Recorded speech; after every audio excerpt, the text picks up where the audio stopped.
ब्रह्म सूत्र के तृतीय अध्याय के तृतीय पाद के दशम अधिकरण का विचार कल प्रारंभ हुआ।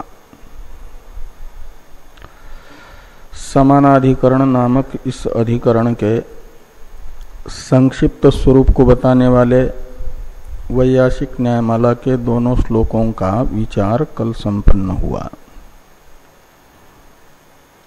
इस अधिकरण के विस्तृत स्वरूप को बताने वाले भाष्य का विचार प्रारंभ होना है। भाष्यकार भगवान इस अधिकरण के विस्तृत स्वरूप को बता रहे हैं। अधिकरण होता है 6 अंशात्मक। अधिकरण के 6 अंश होते हैं। उनमें से विषय रूप अंश को प्रथम भाष्यकार भगवान बताते हैं। तो इस अधिकरण के विषय को बताने वाले भाष्य को देखिए। वाद सनेयी शाखायाम अग्निरहस्ये शांडिल्य नामांकिता विज्ञाता तत्र च गुणाः श्रूयन्ते स आत्मानम् उपासीत मनोमयं प्राणशरीरं भारूपम इत्येवम् आदयः। तस्याम् एव शाखायां बृहदारण्यके पुनः पठ्यते। मनोमयोऽयं पुरुषो भासत्य तस्मिन् अंतर्हृदये यदा यथा होना चाहिए, यहाँ यदा है। व्रीहिर्वा यवो वा स एष सर्वस्य ईशानः सर्वस्याधिपतिः सर्वम् इदं प्रशास्ति यदिदं किंच इति।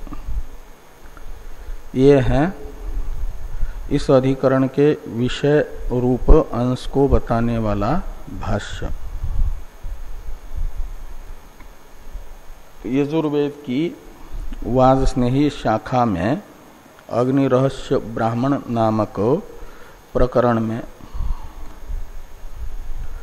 शांडिल्य ऋषि के द्वारा दृष्ट जो विद्या है उसे कहा जाता है शांडिल्य विद्या।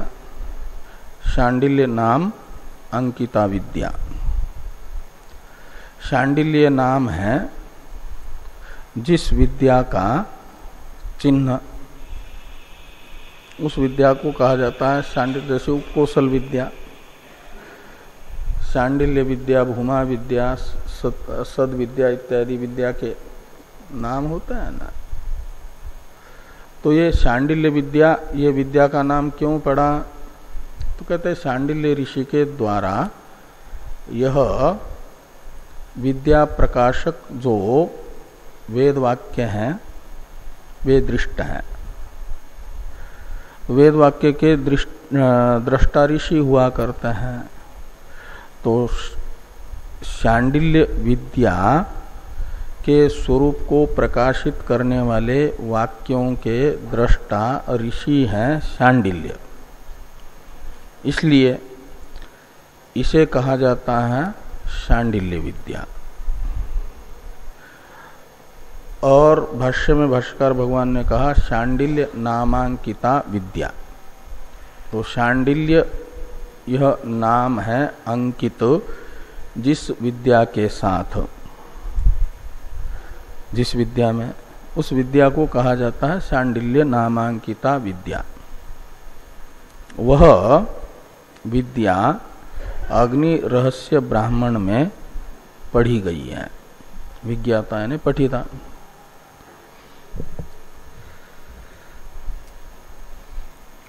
और तत्र च गुणाः श्रूयन्ते। तो तत्र तो शांडिल्य विद्या में कुछ गुण बताए गए हैं। शांडिल्य विद्या जिस अग्नि रहस्य प्रकरण में पढ़ी गई है उसी प्रकरण में शांडिल्य विद्या को बताने वाले प्रकरण में ये तत्र शब्द से लीजिए गुणाः श्रूयन्ते, कुछ गुण सुने जा रहे हैं। तो शांडिल्य विद्या को बताने वाला वाक्य और उस विद्या में बताए गए जो गुण हैं, उन गुणों को यहाँ पर बता रहे हैं कि स आत्मानम उपासीत, स यानी उपासक आत्मानम उपासीत, आत्मा की उपासना करें। और आत्मा शब्द अपने शक्ति संबंध से ब्रह्म को बताता है। आत्मा वा इदम एक एव अग्र आसीत नान्यत किंचन मिषद इत्यादि में जैसे, ऐसे यहाँ पर भी स आत्मानम उपासीत में आत्मा ब्रह्म का परामर्शक है, सगुण ब्रह्म का। तो ब्रह्म की उपासना करें। तो उपासना तो होती है, जिसकी उपासना करनी है उसके गुणों का चिंतन। तो आत्मा शब्दित ब्रह्म का उपासन करना है तो उसके लिए आवश्यक होंगे उपास्य ब्रह्म में कुछ गुण, तो उनका चिंतन, ये ब्रह्म उपासना हो जाएगी। तो इसलिए फिर उस आत्म शब्दित ब्रह्म में गुण भी बताए हैं। वे गुण हैं मनोमयत्वादि, मनोमयम प्राण शरीरम भारूपम। इन शब्दों से मनोमयत्वादि गुणों को बताया गया है।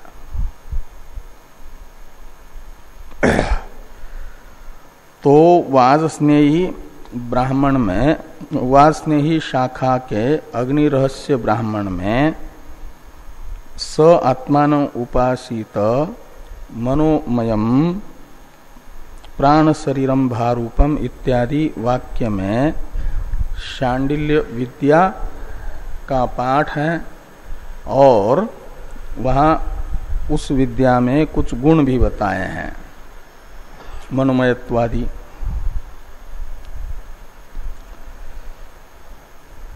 आगे उसी शाखा के भिन्न प्रकरण में इसी विद्या का पाठ है और गुण भी हैं। ये कह रहे हैं तस्याम एव शाखायाम बृहद आरण्यके पुनः पठ्यते। तो तस्याम एव शाखायाम यानी वाजस्नेही शाखायाम, तो वाजस्नेही शाखा में ही बृहद आरण्यक में फिर से मनोमयोयम पुरुषः भासत्यः तस्मिन् अंतर्हृदये यथा बृहिर्वा यवो वा स एष सर्वस्य ईशान सर्वस्याधिपति सर्वम इदं प्रशास्ति यदिदं किंच इति पूर्ववाक्य से ले आना श्रूयते। तो उसी शाखा के बृहदारण्यक उपनिषद में फिर इति पठ्यते, पठ्यते ही है, पुनः पठ्यते, फिर यही विद्या पढ़ी गई है। मनोमयोयम पुरुषः, वहाँ स आत्मानम उपासिता है, आत्मा शब्द से ब्रह्म का परामर्श है, और बृहदारण्यक में पुरुष शब्द से वहाँ द्वितीयांत आत्मानम शब्द है, यहाँ प्रथमांत पुरुष शब्द है उपास्य को बताने के लिए। तो अयम पुरुषः पुरीशयनात् पुरुषः या पूर्णत्वात् पुरुषः ऐसी उत्पत्ति पुरुष शब्द की करते हैं तो पुरुष शब्द का अर्थ है ब्रह्म। जो स आत्मानम उपासित वाक्यस्थ आत्मानम शब्द का अर्थ है वही बृहदारण्यक उपनिषद में मनोमयोयम पुरुष में पुरुष शब्द का अर्थ है ब्रह्म। और उसे बताया गया विशेष्य प्रथमांत होने से फिर विशेषण भी गुणबोधक जितने हैं प्रथमांत हैं। तो मनोमय अयम पुरुष मनोमय, वो मनोमय है, उसमें मनोमयत्व गुण बता रहा है मनोमय विशेषण। और भाहा ये विशेषण बता रहा है कि वह प्रकाश स्वरूप है, स्वयं प्रकाश है। और सत्य ये शब्द बताता है कि वह पुरुष सत्यत्व गुण से विशिष्ट है। और उपासना के लिए स्थान बताया जा रहा है उस प्रकाश स्वरूप सत्यत्व गुण से विशिष्ट मनोमयत्व गुण से विशिष्ट पुरुष का उपासना के लिए एक स्थान बताया हृदय। इसलिए कहते हैं तस्मिन् हृदये अंतः अयम मनोमय पुरुष, ऐसा अन्वय करना कि उस हृदय के अंदर वह मनोमय पुरुष है। हृदय के अंदर है, हृदयांतर आकाश है वो। तो हृदय में विद्यमान पुरुष कैसा है? बहुत विशाल है क्या? तो कहते विशाल नहीं, सूक्ष्म है। वो सूक्ष्म बताने के लिए उदाहरण है व्रीहि और यव का। यथा व्रीहि वा यथा यवावा, तो धान या जौ के परिमाण का है। जैसे धान बहुत बड़ा नहीं होता ना, और जौ छोटी सी होती है, ऐसे वह सूक्ष्म है। व्रीहि और जौ के तरह हृदयांतर मनोमय पुरुष सूक्ष्म है। इस अभिप्राय से ये उदाहरण है कि व्रीहिर्वा यवो वा स एषः तस्मिन् अंतर्हृदय, जो वह मनोमय पुरुष है वह इस हृदय के अंदर सूक्ष्म रूप से अवस्थित है।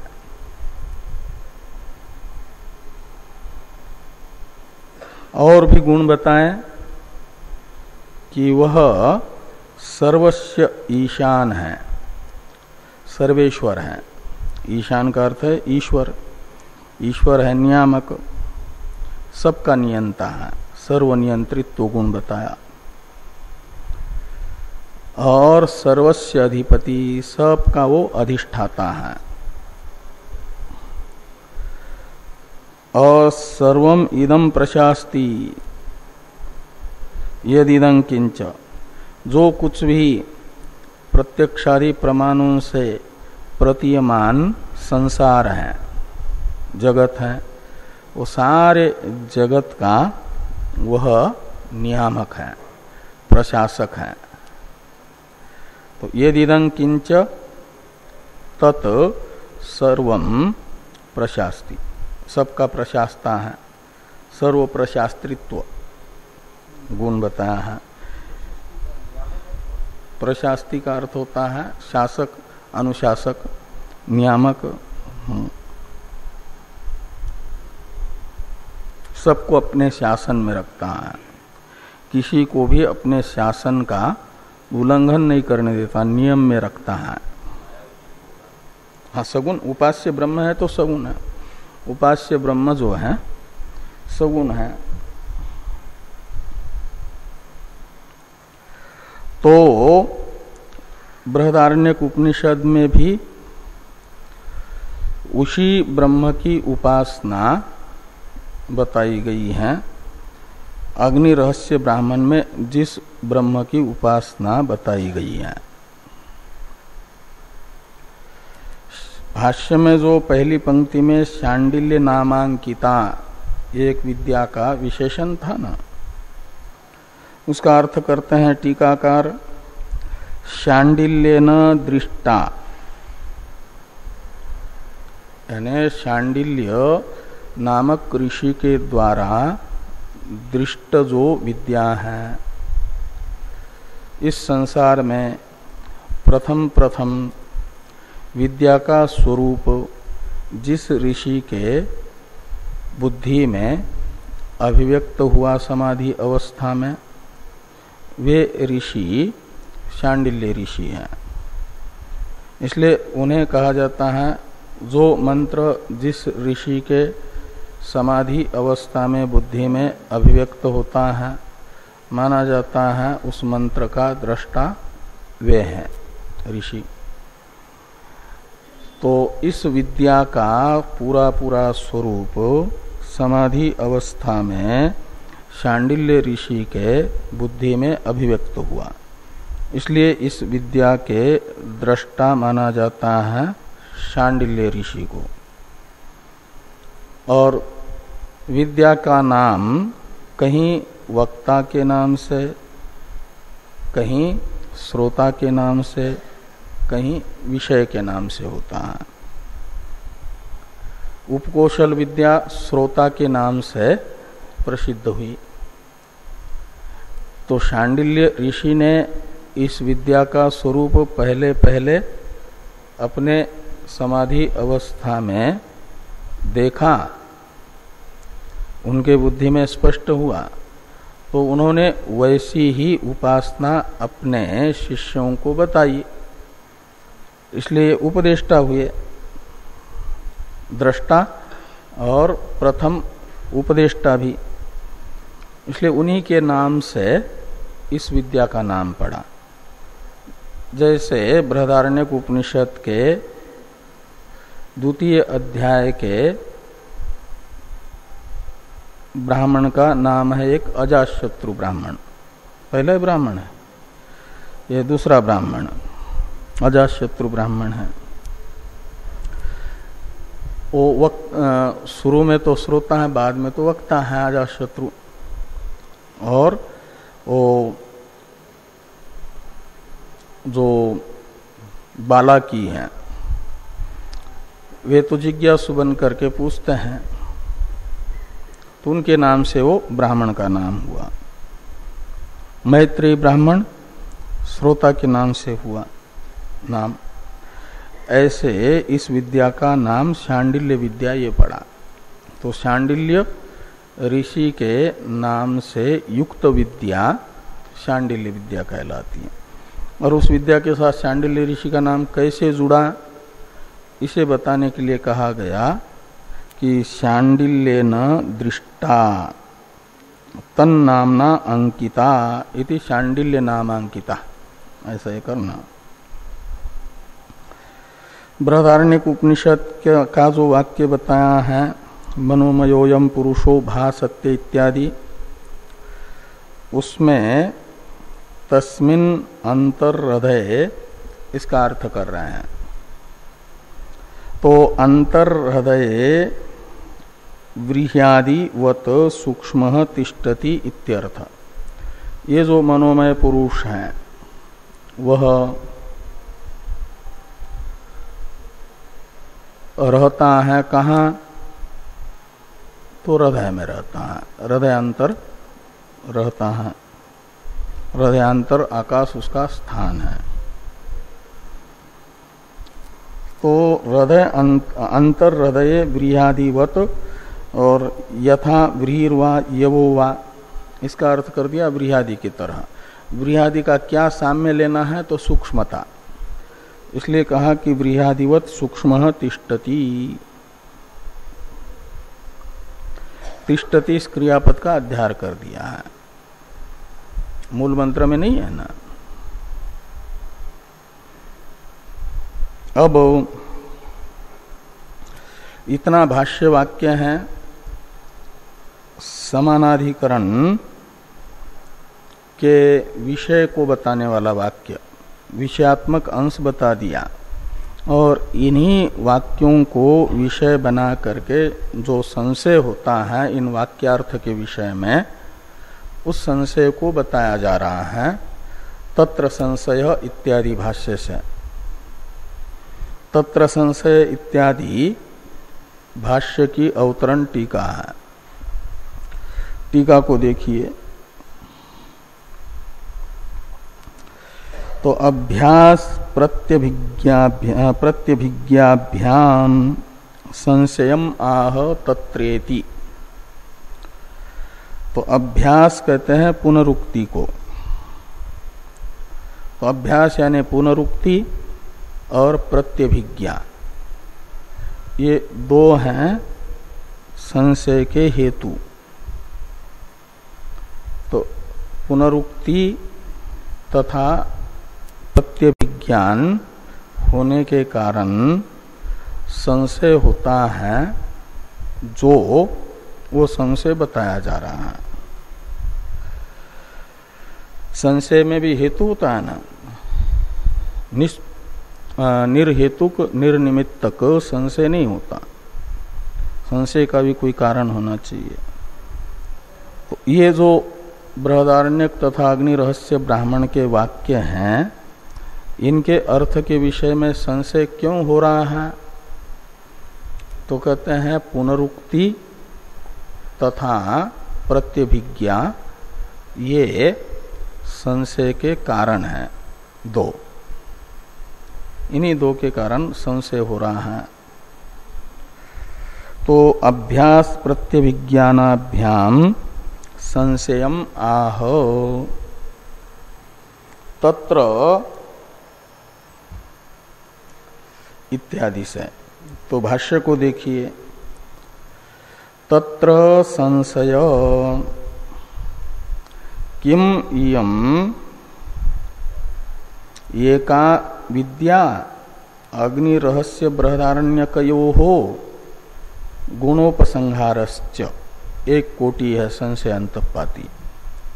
दूसरी है उत द्वे इमे विद्ये गुणानुपसंहारश्च इति संशय। तत्र यानी ये जो अग्नि रहस्य ब्राह्मण और बृहदारण्यक उपनिषद का वो वाक्य जो यहाँ बताया, इनके अर्थ के विषय में ये संशय है। इति शब्द का अन्वय संशय के साथ है, इति संशय ऐसा। तो क्या संशय है? तो कहते हैं यम विद्या किम एका, ये अग्नि रहस्य ब्राह्मण और बृहदारण्यक में कही गई उपासना एक ही है, और दोनों में जो एकत्र अनुक्त गुण अन्यत्र उपसंहार योग्य है, उन गुणों का उपसंहार भी करना चाहिए, ऐसा एक विकल्प है संशय अंतपाती। और उत शब्द का अर्थ है अथवा। द्वे इमे विद्ये, अग्नि रहस्य ब्राह्मण में और बृहदारण्यक उपनिषद में अलग अलग विद्याएं बताई गई। दो उपासनाएं हैं अलग अलग, और दो उपासनाएं होगी तो भिन्न उपासना में कहे गए गुणों का उपसंहार नहीं होता। अलग अलग स्थान पर कही गई एक उपासना हो यदि, तो अलग अलग स्थान में जो एकत्र कहे गए गुण अन्यत्र नहीं कहे गए हैं यदि, तो उपसंहार होता है। जहाँ नहीं कहे गए वहां पर उसके लिए आवश्यकता होती है विद्या के एकत्व की। तो ये द्वितीय विकल्प है कि ये क्या ये दोनों अलग अलग उपासनाएं हैं दोनों ग्रंथ में, और अलग अलग उपासना हुई तो फिर गुणों का उपसंहार भी नहीं होगा, ऐसा मानना है।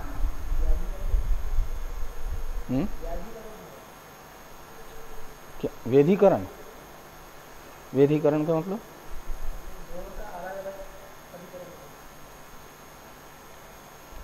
अलग अलग प्रकरण तो है ही है, एक ही शाखा में अलग अलग प्रकरण है, और लेकिन विद्या अलग अलग मानेंगे। यदि उपास्य अलग होगा तो विद्या अलग होगी, विद्या अलग होगी तो गुणों का उपसंहार नहीं होगा, ऐसा। तो इस प्रकार का ये संशय हुआ। द्वितीय अंश, टीकाकार भाष्य में जो पूर्व पक्ष बताया जा रहा है उसका अवतरण लिखते हुए फलात्मक अंश भी बता रहे हैं और संगति रूप अंश को भी बताते हैं, और पूर्व पक्ष का अवतरण भी हो जाता है। तो टीका को देखिए, भाष्य में किम तावत प्राप्तम ये वाक्य है पूर्व पक्ष का अवतरण भाष्य एक प्रकार से। तो पूर्व पक्ष के अवतरण वाक्य रूप इस भाष्य का अवतरण लिखने से पहले टीकाकार इस अधिकरण के फलात्मक अंश को बताते हैं और इस वाक्य के अवतरण वाक्य में संगति रूप अंश को भी बताते हैं। तो टीका को देखिए, गुणानुपसंहार उपसंहारो पूर्वोत्तर पक्षयो फलम। पूर्व पक्ष और उत्तर पक्ष, पूर्व पक्ष है अलग अलग विद्याएं हैं और उनके गुणों का अनुपसंहार, ये फल पूर्व पक्ष के मत में होगा। इस अधिकरण के पूर्व पक्ष का निश्चय है ये दोनों विद्याएं अग्नि रहस्य ब्राह्मण की और बृहदारण्यक उपनिषद की अलग अलग हैं, इसलिए दोनों विद्याओं के गुणों का परस्पर उपसंहार नहीं होगा, ये पूर्व पक्ष के मत में फल होगा। और उत्तर पक्ष है सिद्धांत पक्ष। सिद्धांत है कि अग्नि रहस्य ब्राह्मण में और बृहदारण्यक उपनिषद में कही गई शांडिल्य विद्या एक है, इसलिए जो अग्नि रहस्य ब्राह्मण में गुण नहीं कहे गए और बृहदारण्यक में कहे गए हैं उसी विद्या में, उन गुणों का अग्नि रहस्य ब्राह्मण में उपसंहार होगा। शांडिल्य विद्या में सत्यत्वादि गुणों का भा सत्यत्वादि गुणों का उपसंहार हो जाएगा अग्नि रहस्य ब्राह्मण में, क्योंकि अग्नि रहस्य ब्राह्मण में कही गई विद्या और बृहदारण्यक में कही गई शांडिल्य विद्या अलग अलग नहीं है, एक है। ये सिद्धांत यानी उत्तर पक्ष है। तो इसलिए कहा गुणानुपसंहार उपसंहारो, यानी गुणों का अनुपसंहार तथा गुणों का उपसंहार, ये क्रमतः पूर्व पक्ष तथा उत्तर पक्ष यानी सिद्धांत में फल भेद है। ये फलात्मक अंश बता दिया टीकाकार ने। अब किन तावत प्राप्तम इस भाष्य वाक्य का अवतरण लिखते हैं। ये समानाधिकरण की पूर्व जो कार्याख्यानाधिकरण है उसके साथ प्रत्युदाहरण संगति बताते हुए अवतरण लिख रहे हैं किन तावत प्राप्तम इत्यादि भाष्य वाक्य का टीकाकार। अब प्रत्युदाहरण संगति को जानने के लिए, समझने के लिए आवश्यक है पूर्व अधिकरण में जो अर्थ कहा गया उसका व्रत कथन, इसलिए व्रत कथन कर रहे हैं। पूर्वत्र प्राप्त आचमन अनुवादेन अनग्नता ध्यान विधि उक्त, ये हुआ पूर्व अधिकरण का व्रत कथन। पूर्वत्र का अर्थ है पूर्वस्मिन अधिकरणे। तो पूर्व अधिकरण में स्मृति के द्वारा प्राप्त जो प्रायत्यार्थ आचमन है उसका अनुवाद करके श्रुति ने प्राण के वस्त्र ध्यान का आचमनीय जल में विधान कर दिया। ये बताया गया पूर्व अधिकरण में सिद्धांत। अब यानी वहां यह निश्चय था कि श्रुति में आचामेत इत्यादि अनुवाद है आचमन का, और अपूर्व है वस्त्र चिंतन, वही विधेय है, ये निश्चय था। लेकिन यहां पर थोड़ा पूर्व अधिकरण के सिद्धांत में जैसा था उससे विपरीत बताया जा रहा है, इसलिए प्रत्युदाहरण संगति बन रही है। तो पूर्व अधिकरण का व्रत कथन होने पर इस अधिकरण में क्या स्थिति है इसे कह रहे हैं। यह तू, तो तू शब्द पूर्व अधिकरण का वैलक्षण्य यह शब्दित वर्तमान अधिकरण में बता रहा है, इस अधिकरण में बता रहा है। इसलिए यह का अर्थ है अस्मिन अधिकरणे। इस अधिकरण में तो एक शाखायाम विप्रकृष्ट देशस्थ वाक्ययोः एकस्य विधित्वम अन्यस्य अनुवादत्वम इति अनिश्चयात्। कहते हैं इस अधिकरण के विषय वाक्य में तो ये स्थिति है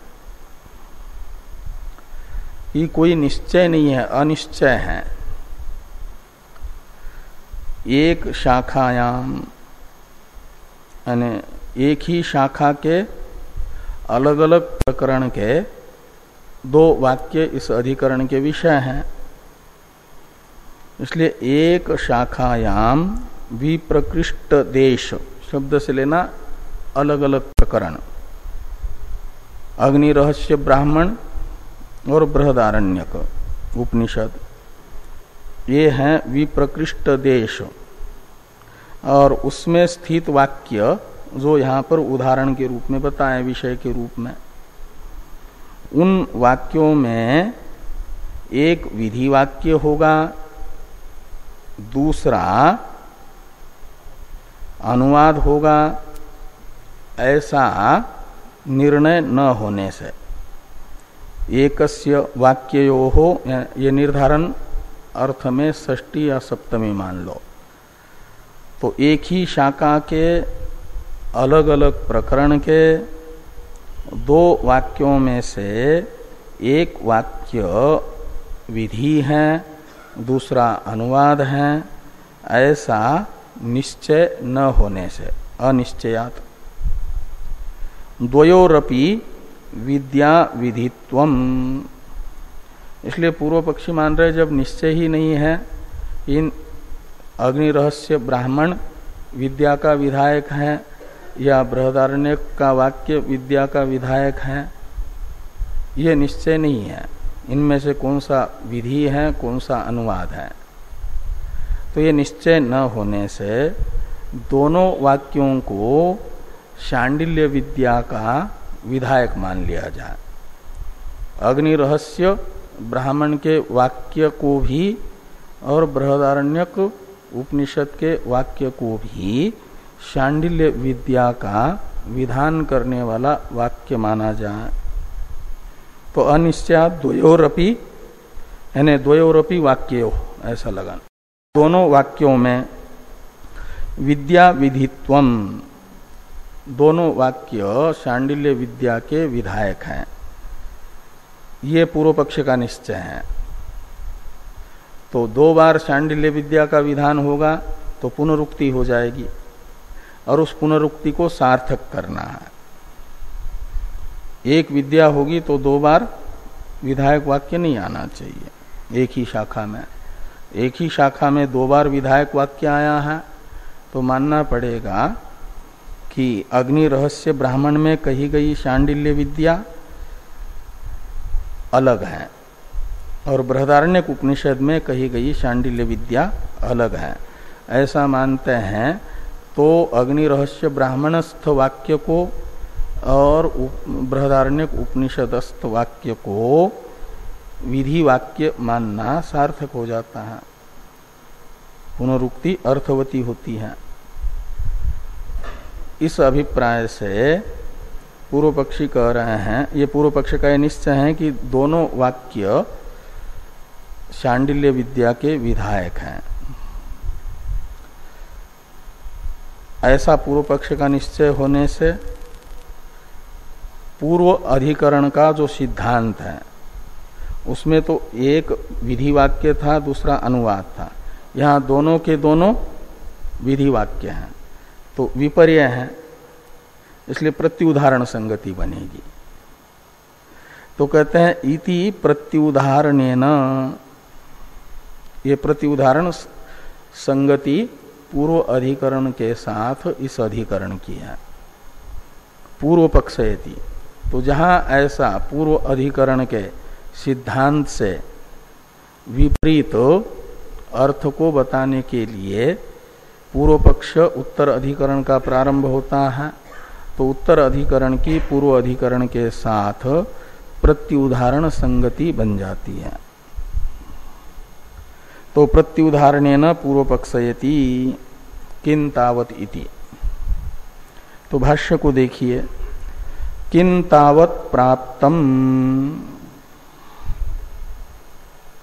तो जब ये संशय है कि अग्नि रहस्य ब्राह्मण एवं बृहदारण्यक में कही गई शांडिल्य विद्या एक है और गुणों का उपसंहार है, अथवा ये भिन्न भिन्न विद्या है और गुणों का अनुसंहार है, ऐसा संशय है, तो संशय में रहना ठीक नहीं है, क्योंकि संशय को तो इहलोक और परलोक उभयत्र विनाश का हेतु बताया गया है। संशयात्मा विनश्यति, और उसके लिए कहा गया नायम लोकोस्ति न परह संशयात्मना। जो संशयात्मा है वह इस लोक में भी सुखी नहीं होता, परलोक में भी सुखी नहीं होता। अज्ञानी तथा अश्रद्धालु को परलोक में भले ही सुख न मिले, लेकिन इस लोक में तो वो सुखी होता है। अपना इंद्रियों का वैश्विक सुख तो भोगता है, इसलिए वो इस लोक के सुख से वंचित नहीं रहता। और संशय आत्मा तो 3 के लिए कहा कि अज्ञश्चा श्रद्धानश्च संशय आत्मा विनश्यति, तीनों का विनाश होता है, यानी भविष्य अंधकार में होता है तीनों का, अज्ञानी, अश्रद्धालु और संशयालु का। लेकिन उनमें से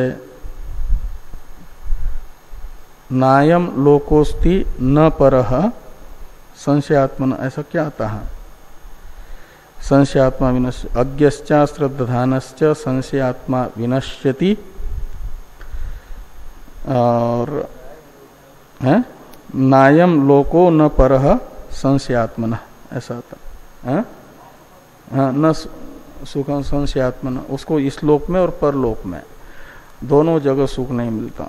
अज्ञानी तथा अश्रद्धालु तो कम से कम यहाँ वैश्विक सुख भोग लेता है। का अर्थ है कि संशय तो दृष्ट तथा अदृष्ट दोनों स्थान पर सुख से वंचित रखता है, पुरुषार्थ से वंचित रखता है, इसलिए संशय में रहना ठीक नहीं है। तो इसलिए एक निर्णय पर पहुंचना पड़ेगा। इसलिए पूछा गया कि किन तावत प्राप्तम, तो ये संशय है, तो संशय में से कौन सा पक्ष माना जाए। तो मध्यस्थ ने पूछा, पूर्व पक्षी अपना निर्णय देते हैं, विद्या भेदो गुण व्यवस्था च इति, ये पूर्व पक्ष का निर्णय है। जो उत द्वे इमे विद्ये गुणानुपसंहारश्च, ये विकल्प संशय में द्वितीय कोटि है, वो पूर्व पक्ष की कोटि है। यहाँ प्रथम कोटि सिद्धांत है। विद्या भेदो गुण व्यवस्था च, अग्नि रहस्य ब्राह्मण की विद्या और बृहदारण्यक की शांडिल्य विद्या भिन्न भिन्न है। इसलिए बृहदारण्यक उक्त सत्यत्वादि गुणों का अग्नि रहस्य ब्राह्मण में कही गई शांडिल्य विद्या में उपसंहार नहीं होगा। ये विद्या भेदो गुण व्यवस्था च, गुण की व्यवस्था का अर्थ है अनुपसंहार। जो जिस विद्या में बताए गए गुण है वे वहीं पर रहेंगे, अन्य प्रकरणस्थ विद्या में उनका उपसंहार नहीं किया जाएगा। ये पूर्व पक्ष की इस प्रतिज्ञा का साधक हेतु विषयक जिज्ञासा है कि कुतः, यानी कस्मात् हेतु हो, कुतः शब्द का अर्थ है किस कारण अग्नि रहस्य ब्राह्मण तथा बृहदारण्यक उपनिषद दोनों में यह भिन्न भिन्न विद्या मानी जा रही है, एक विद्या नहीं। ये कुतः शब्द से पूछा गया।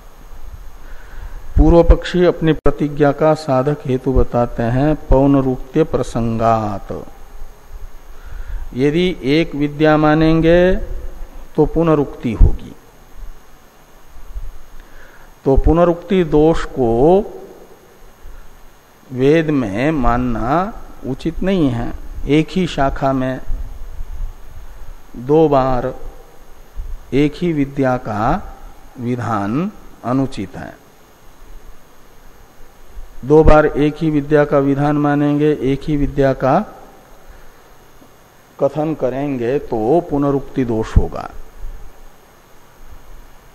इस अभिप्राय से कहते हैं कि पौनरुक्त्य प्रसंगात,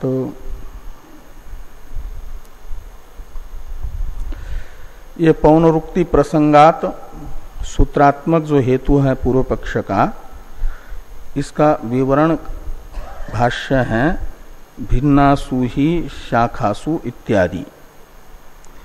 इसकी अवतरण टीका है यत् पुनरुक्तम इत्यादि। इसका अवलोकन किया जाए अवतरण टीका का, तो यत् पुनरुक्तम तद विद्यांतरम इति न व्याप्ति प्राण पंचाग्न्यादि विद्यासु व्यभिचारात् इति आशंक्य शाखा भेदे पुनरुक्ति असिद्धा इति उक्तम इत्याह भिन्नासु इति। ये पूर्व पक्षी जो हेतु बता रहे हैं पौनरुक्त्य प्रसंग न हो इसलिए विद्या भेद मान रहे हैं। इसका अर्थ है पूर्व पक्षी को यह व्याप्ति अभिष्ट है कि यत् पुनरुक्तम तद विद्यांतरम। ये पूर्व पक्षी इस व्याप्ति को स्वीकार करते हैं, ऐसा मानना पड़ेगा। तो यद पुनरुक्तम तद विद्यांतरम, ऐसी पूर्व पक्ष की व्याप्ति का सिद्धांति के अनुयायी निराकरण कर रहे हैं, आशंका कर रहे हैं कि यद पुनरुक्तम तद विद्यांतरम इति न व्याप्ति ही, ऐसी व्याप्ति नहीं हो सकती। कहते हैं ऐसी व्याप्ति क्यों नहीं हो सकती? पूर्व पक्षी सिद्धांति के अनुयायी को पूछेंगे, शंका करने वाले को। ये पूर्व पक्षी के प्रति शंका की जा रही है, समाधान करता इस शंका का पूर्व पक्षी होगा। तो पूर्व पक्ष की व्याप्ति का निराकरण कर रहे हैं, तो सिद्धांति के अनुयायी को पूर्व पक्षी पूछेंगे कि ये व्याप्ति क्यों नहीं हो सकती? यत् पुनरुक्तम तद विद्यांतरम। तो सिद्धांति के अनुयायी पूर्व पक्षी के इस व्याप्ति में व्यभिचार की शंका करते हैं। ये कहते हैं कि प्राण पंचाग्न्यादि विद्यासु व्यभिचारात्। कहते हैं उपनिषदों में प्राण विद्या का आपके छांदोग्य में भी, बृहदारण्यक में भी, अन्य उपनिषदों में भी कथन है। ऐसे पंचाग्नि विद्या और आदि शब्द से और विद्या, वैश्वानर आदि विद्याएं, कई विद्याएं उपनिषदों में पढ़ी गई हैं कई बार, तो पुनरुक्ति है। तो यत् पुनरुक्तम तद विद्यांतरम ऐसा मानेंगे तो प्राण उपासना कई बार कही, तो क्या वो अलग अलग है? वैश्वानर उपासना कई बार पढ़ी गई तो वो भी भिन्न भिन्न माननी पड़ेगी। यत् पुनरुक्तम तद विद्यांतरम ये व्याप्ति मानेंगे तो उनमें, लेकिन पूर्व पक्षी भी उन्हें भिन्न भिन्न न मान करके एक ही मानते हैं। इसलिए वहां व्यभिचार न हो तो मानना चाहिए कि यत् पुनरुक्तम तद विद्यांतरम यह व्याप्ति नहीं होनी चाहिए। ये पूर्व पक्ष की शंका है, ये पूर्व पक्ष के प्रति सिद्धांति के अनुयायी की शंका है। इति आशंके, यानी सिद्धांति के अनुयायी ने पूर्व पक्षी के व्याप्ति पर इस प्रकार की शंका की, व्यभिचार की। तो इस आशंका का पूर्व पक्षी को निराकरण करना पड़ेगा, तब जाकर के जो उसका आधार है पौनरुक्त्य प्रसंग न हो इसलिए विद्याभेद माना जा रहा है करके वो हेतु सिद्ध हो पाएगा। तो कहते हैं इति आशंक्य शाखा भेदे पुनरुक्ति असिद्धा। कहते हैं शाखा भेद हो जाएगा तो प्रत्येक शाखा के वक्ता तथा श्रोता अलग अलग हैं, तो अलग अलग वक्ता ने अलग अलग अधिकारी को, श्रोताओं को बार बार वही साधन बताया, तो ये पुनरुक्ति नहीं मानी जाएगी। लेकिन यहां तो वाजस्नेही शाखा एक है, अग्नि रहस्य ब्राह्मण के प्रवक्ता तथा अध्येता, एक शाखा के अध्येता तथा प्रवक्ता तो एक होते हैं। तो वाजस्नेही शाखा में आए हुए अग्नि रहस्य ब्राह्मण प्रकरण के और बृहदारण्यक उपनिषद के प्रवक्ता तथा अध्येता भिन्न भिन्न न होने से, एक शाखा के प्रवक्ता तथा अध्येता एक होने से एक प्रवक्ता को, एक अध्येता को एक साधन एक बार बताना चाहिए, और दो बार यदि बताता है तो पुनरुक्ति मानी जाएगी। और वो तो अलग अलग शाखा हो गई, तो अलग अलग वक्ता तथा अध्येता हो गए, तो पुनरुक्ति नहीं है। पुनरुक्ति न होने से वो विद्या एकत्व हो सकता है, उसको पुनरुक्ति नहीं माना गया, अलग अलग शाखा में कहा गया होने के कारण। पुनरुक्ति वहीं होगी जहां एक शाखा में एक ही विद्या को दो बार पढ़ा जाएगा पूर्व पक्ष के अनुसार। तो यहां तो वाजस्नेही शाखा एक है और उसी शाखा में अग्नि रहस्य ब्राह्मण में भी शांडिल्य विद्या पढ़ी गई और बृहदारण्यक में भी पढ़ी गई, इसलिए पुनरुक्ति है। और इस पुनरुक्ति, ये पुनरुक्ति कब होगी?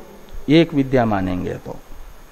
और इस पुनरुक्ति दोष को टालने के लिए हम मान रहे हैं कि दोनों शांडिल्य विद्याएं भिन्न भिन्न है। ये पूर्व पक्षी का अभिप्राय है। इस अभिप्राय से पूर्व पक्षी के अवतरण में टीकाकार ने लिखा कि शाखा भेदे पुनरुक्ति असिद्धा। शाखा भेद होने पर पुनरुक्ति सिद्ध ही नहीं होती। शाखा भेद, हाँ, तो शाखा भेदे सती, हाँ, शाखाया भेद शाखा भेद, ये षष्ठी तत्पुरुष समास है। शाखाया अभेद नहीं, शाखा भेद। तो शाखा भेद होने पर पुनरुक्ति सिद्ध नहीं होती, पुनरुक्ति असिद्धे इति उक्तम। इस अभिप्राय से पूर्व पक्षी ये विवरण कर रहे हैं, स्पष्टीकरण दे रहे हैं। भिन्नासु ही शाखासु अध्येत्री वेदित्री भेदात इत्यादि से। इस पर चर्चा हम लोग कल करेंगे।